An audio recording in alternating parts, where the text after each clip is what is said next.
In 1977, two pioneers embarked on what might be one of the most epic feats of exploration ever undertaken. Their goal? To unravel the cosmic mysteries surrounding the solar system and our place in it. Not only did they provide us with some of the first and best imagery of our solar system's outer planets, but they continued to send us incredible new information about our universe from interstellar space, some 47 years and 24 billion kilometers later. The Voyager 1 and 2 probes are more than just instruments and circuitry. They are a symbol of humanity at its best. Curious, audacious, ambitious, and resilient. Voyager didn't just capture dazzling photos of our gas giants and their moons. It captured the hearts and minds of generations back home on Earth. When I look back, I realize how little we actually knew about the solar system before Voyager, says Voyager mission project scientist Edward Stone. We discovered things we didn't know were there to be discovered, time after time. I'm Alex McColgan, and you're watching Astrum. Join me today as we trace Voyager's iconic journey in pictures, from the splendor of Jupiter to Saturn's icy rings, to the topsy-turvy world of Uranus, to the mighty storms of Neptune. We explore what this mission taught us about our planetary neighborhood.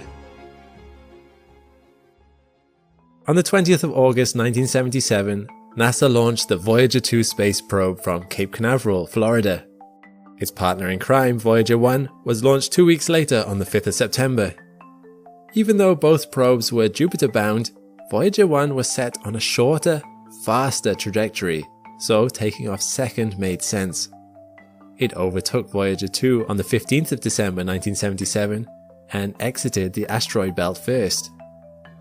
Together, this dynamic duo was set to take advantage of a once-in-176-year planetary alignment.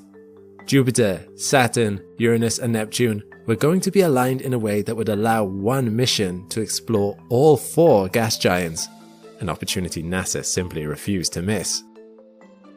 After some back and forth with the US Congress, a few hurdles surrounding budget approvals, and a decade of hard work, the Voyager probes finally made it to the launch pad, heralding a new era of space exploration. The dazzling parade of pictures Voyager would send back were absolutely revolutionary at the time. But don't take my word for it. Let's jump in and you'll see for yourself.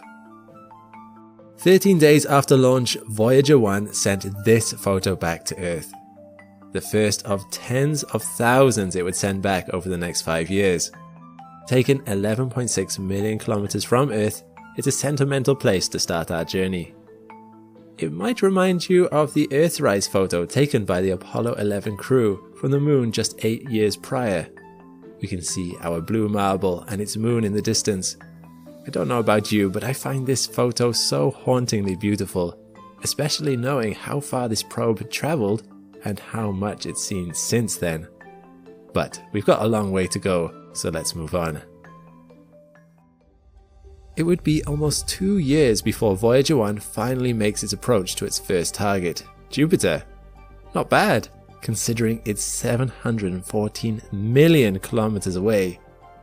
Voyager 1 arrived first on the 5th of March 1979.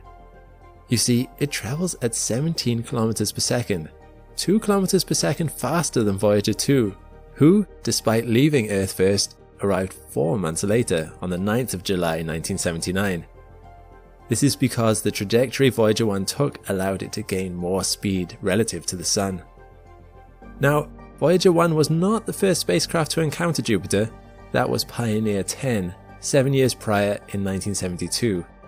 And while the Pioneer mission certainly provided great scientific insights, it didn't quite grab the imagination of the public. But sending back stunning images like this, Voyager certainly did. This is Jupiter in all its glory. It's kind of hard to accept that these are actual photos and not paintings or some AI-generated image. If you look closely, you can spot 2 of its moons, Io on the left and Europa, the beige one, on the right, but more on them later. Luckily for us, Voyager 1 even recorded its approach to the great gas giant. It took photos at regular intervals, every 10 hours or 1 Jupiter day. This means the planet is in the same point of its rotation in all the photos. The 66 photos were spliced together to create this time-lapse movie, spanning Voyager 1's approach to Jupiter from the 6th of January to the 3rd of February 1979, covering a distance of 27 million kilometers. I personally can't decide if it is incredible or terrifying, but let's get a closer look and see what surprises this planet is hiding. Something that immediately stunned scientists was Jupiter's atmosphere. They expected to see east-west and west-east winds in Jupiter's different atmospheric zones, but what caught them by surprise was the amount of turbulence, plumes, and rotational movement, which are super clear in this image. You can immediately see how dynamic the atmosphere of Jupiter is. Scientists had already suspected Jupiter's most notable characteristic, its great red spot, might be a counterclockwise rotating formation. Not only did Voyager data confirm this, it also showed a surprising amount of similar phenomena in other parts of the atmosphere. The white spot you see below the great red spot is one example of these surprise storms. Turns out Jupiter's atmosphere is littered with them, and we had no idea. When we think rings, we think Saturn, but thanks to Pioneer data, scientists have long suspected that the same is true for Jupiter. Voyager data not only confirmed the existence of 4 Jovian rings, it was also the first to image them. This picture, taken as Voyager leaves Jupiter, highlights the rings beautifully, as that glowing orange line protruding from the planet. Before we leave Jupiter and continue our journey, I did promise we would come back to its moons, Io and Europa. Possibly the biggest shock from the Voyager expedition is the discovery of volcanic activity on Jupiter's moon, Io. Prior to Voyager, geologists thought Io would be covered with large impact craters, like our own moon. While they did find circular markings on Io's surface, they didn't appear to be from craters. The dark spots you see indicate the presence of volcanic hotspots and lava lakes. This photo shows lava flow from less than 1 million years ago, which is incredibly recent and totally unexpected. We now know Io as the most geologically active site in the solar system. At the time of these images being taken, it would have been incredible to capture Io mid-eruption. Imagine expecting to see a moon similar to ours, then stumbling upon a site like this. These blue explosions on the surface of Io shot material and gas 100 kilometers into space.